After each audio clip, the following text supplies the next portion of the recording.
छाले बेसिकली हमारे खाने में पोषक तत्वों की कमी है, उसके कारण भी हो सकते हैं। और अदरवाइज़ एक बहुत ही लंबी लिस्ट है कि जिसके कारण मुंह में छाले होते हैं। जैसे बहुत सारे ऑटो इम्यून डिसऑर्डर्स है, कुछ लोग कुछ इम्यूनोसप्रेसिव ड्रग्स पे हैं, उनको भी छाले हो सकते हैं। कुछ ऐसी बीमारी है जैसे शुगर है या किसी को दूसरी तरह की बीमारी है, ऑटो इम्यून डिसऑर्डर्स हैं, तो उस तरह के लोगों को भी मुंह में छाले होते हैं। फिर स्ट्रेस जो आजकल काफ़ी कॉमन देखा गया है, जो बच्चों से लेकर बूढ़ों तक सब में स्ट्रेस से भी मुंह के छाले आते हैं, जो मैं आपको बताना चाहूँगी। बहुत सारे लोग बोलते हैं कि मैं अच्छा खाना लेता हूँ, मुझे किसी तरह की कोई बीमारी नहीं है, मैं किसी तरह की दवाइयाँ नहीं ले रही हूँ, बट जब उनसे हिस्ट्री ले आती है तो ये पता चलता है कि उनके लाइफ में एक स्ट्रेस का एक बहुत इंपॉर्टेंट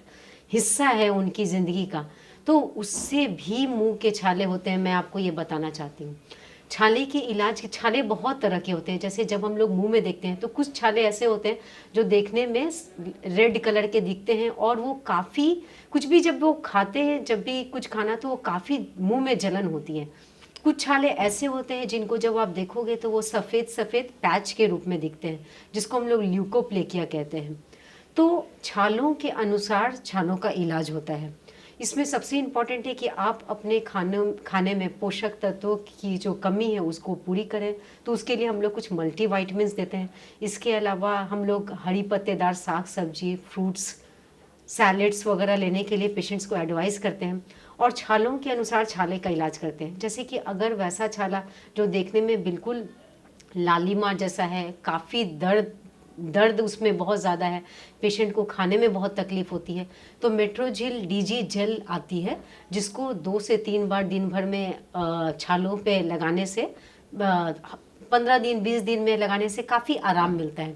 कुछ छाले ऐसे होते हैं जो देखने में सफ़ेद दिखते हैं, तो उस तरह के छाले जैसे मैंने कहा कि ये ल्यूकोप्लेकिया हो सकता है या लाइकन प्लैनस होता है, तो उसका इलाज अलग है। उसमें कीनाक्वाट एक पीले रंग की ट्यूब आती है, जिसको छाले के ऊपर लगाने से दिन में 2 से 3 बार लगाया जाता है और 2 से 3 हफ्ते तक हम लोग एडवाइस करते हैं। 2 से 3 हफ्ते तक लगाने के बाद भी वैसे छाले जो धीरे धीरे ठीक नहीं हो रहे हैं, तो हम लोग पेशेंट्स को बायोप्सी की एडवाइस देते हैं, क्योंकि ल्यूकोप्लेकिया और इस तरह के जो कंडीशंस हैं जो कि बेसिकली बिनाइन कंडीशंस होते हैं, बिनाइन कंडीशन की वो कैंसर नहीं है, बट कभी कभी इस तरह के जो ल्यूकोप्लेकिक पैच है उसमें कुछ परसेंटेज ऐसे भी हैं कि वो कैंसर में तब्दील हो जाते हैं। तो वैसा छाला जब मलहम लगाने के बाद भी ठीक नहीं हो रहा है तो फिर हम लोग पेशेंट को बायोप्सी की एडवाइस करते हैं। कभी कभी छाले जो हैं वो अपने ही दांत से कट जाते हैं और लोगों को उस केस में काफ़ी ज़्यादा तकलीफ होती है, तो वैसी स्थिति में क्या करना चाहिए?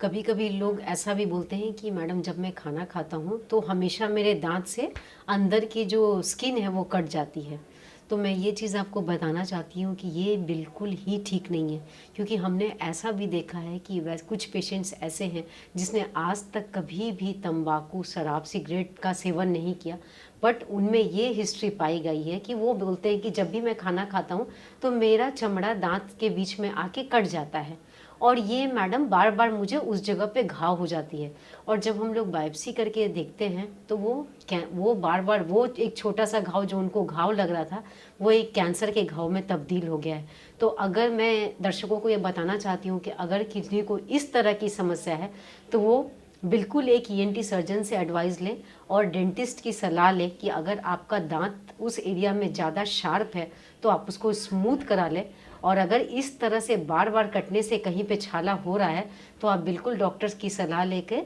आप उसका इलाज करवाएं, क्योंकि इस तरह का कंडीशन कभी कभी कैंसर में भी तब्दील हो जाता है।